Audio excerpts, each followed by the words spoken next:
Morning, guys. Welcome to Coffee Chat. Oh my gosh, guys, that was probably my third sip this morning, to be honest. Judy had some appointments, so I took her out here and I thought, well, I'll just do my, video from the car kind of stuff. And guys, I'm using my XRP Vegas tumbler that we got in 2023. Now, Judy and I have been to every XRP Vegas, conference from the very first one. And I think 2023 was the first one. And then we had 2024 last year. And we're coming up to this one here at the end of May. And guys, I'll tell you what, if you haven't booked your tickets for it, you want to go and do that, because this thing is not like any conference you have ever been to. It's more like a family reunion. All you have to do is ask folks that have been there. It is truly something else. And I'll tell you what, man alive, right there. Now, having said all that, guys, some big time rumblings are going on in this space.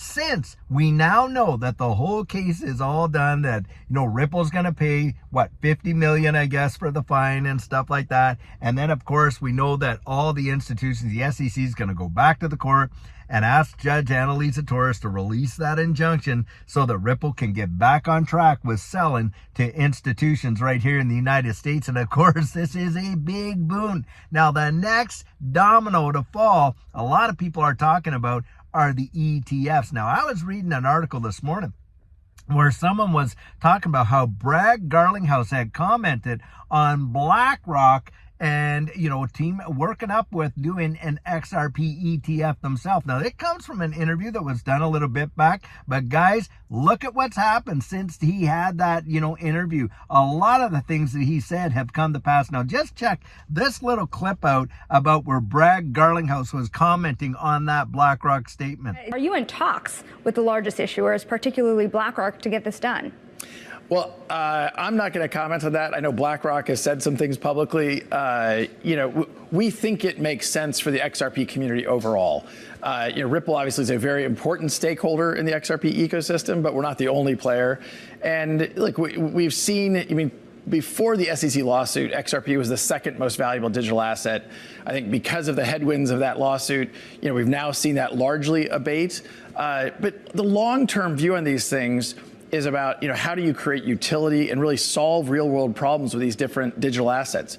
Now, guys, did you hear that right there? I mean, the pause and the hesitancy that he didn't even answer the whole question. So it wouldn't surprise me, guys, if the next big behemoth that we see in this whole XRP ETF exchange traded fund fray would be BlackRock. Now, when you're thinking about these ETFs, because an exchange traded fund is just an exchange traded product, a lot of people confuse that somehow that's going to make XRP a security again, and it doesn't.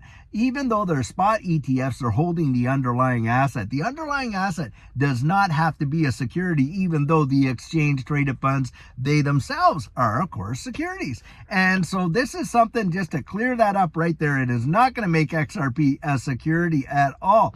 But what it's going to do, guys, you think about this. And I think I was listening to, I'm not sure if it was Zach Rector or somebody else, but they were talking about how some of these exchange traded funds, for every ETF, they have to hold about 30 XRP. And there's one of them out there, I think it's 21 shares. And that there's something in the neighborhood of 21 million or more of these ETF shares that they are going to be selling on that and that type of thing. And if you're holding literally 30 XRP for every ETF share, and there's 21 million of them, guys, just think of how much XRP you're talking about there. We are talking about a major amount of XRP being gobbled up. In fact, it would be, I think, around 600 million, so it would be just less than a billion, a little bit less than a billion, about almost two-thirds of a billion, XRP. Well, that's almost 1% in one ETF, and now we got 19 of them. that could cause a major supply shock, guys, for XRP in a massive way, because they're all going to be competing for these investment dollars. Don't kid yourself. And there will be a race to get that XRP. Now, they could go directly to Ripple to buy it. And a lot of people say, well, if they buy it from Ripple, it's not going to make a hoot of difference, for the retail market and all that. And that is just, they do not understand the law of supply and demand. Because, guys, I'll tell you what, Ripple themselves has been out on the retail market buying back XRP right there. And they have utilized that to sell to their on-demand liquidity partners. And you had better believe it will make a difference when it comes to supply and demand. And absolutely, it's utility, it's utilization. Just like what Brad Garlinghouse was saying in that clip there. It is going to be the real world utility. Now, why would institutions be purchasing XRP for real world utility, guys? Is it just for cross-border remittances? Is it just for that, guys? Is it for the utilization, of course, in these ETFs where they're going to have to hold it for spot? That's part of it. And of course, cross-border remittance is part of it. But guys, you know where the bulk of it is? Real world asset tokenization.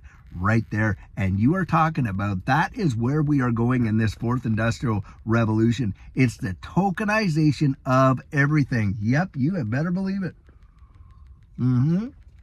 When you're talking about real world asset tokenization, guys, you're literally talking about the tokenization of equities, commodities, real estate, debt, and the debt market is it off the chain. The debt market is the beating heart of all of these markets, guys. That is a fact, Jack. And every dollar begins and ends in the debt market. In fact, dollars, all they are promissory notes to the central bank right there.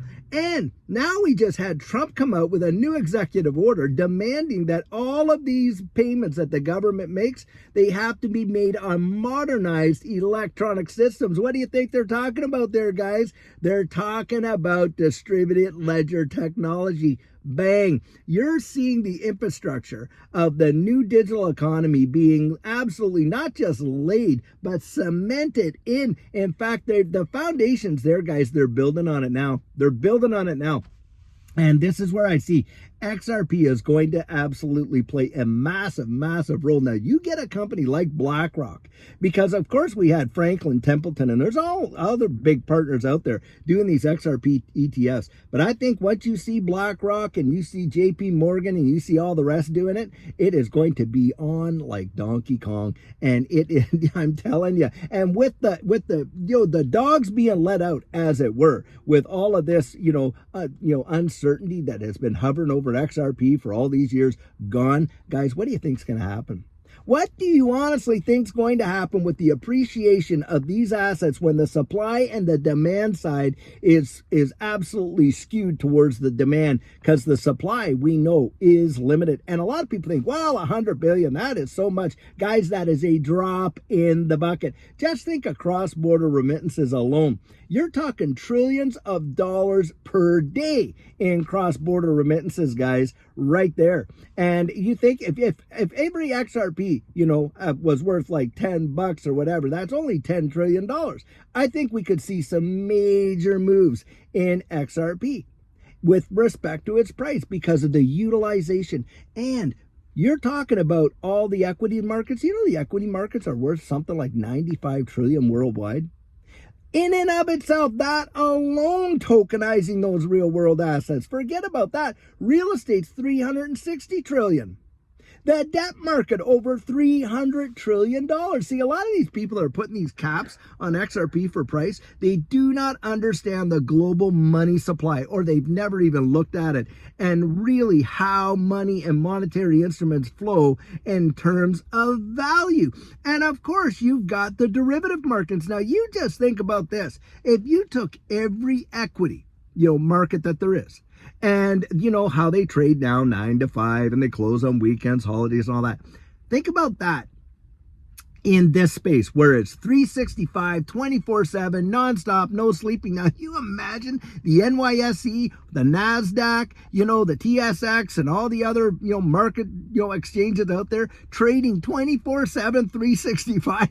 Guys, I'm telling you what, and by the way, being tokenizing those shares and dividing them up like that. I'm telling you, you think derivatives or something? You ain't seen nothing yet for what the world is going into. It is going to be phenomenal. And do you think that we've even scratched the surface of the value of what proposition of what these things could be? Guys, I haven't. I think we haven't even scratched the surface as to what's coming next. I think it's going to be absolutely mesmerizing. And that's why Judy and I, boy, the conviction that we hold with respect to XRP is big, big, big. Oh boy, do I ever think you need to get out there and truly look this stuff up for yourself. I tell you that practically every video, I'm telling you to do that, guys, because I don't want you missing it. I don't want you missing it. And do I believe, my personal belief is this is going to change lives generationally. And I believe 100% that it could represent the greatest wealth transfer in the history of mankind. I absolutely do believe that. And most people, guys, out there in the wide world, they're oblivious. They are absolutely oblivious to it. And they've been trained to be so risk averse, living under a cloud of fear, and on and on and on.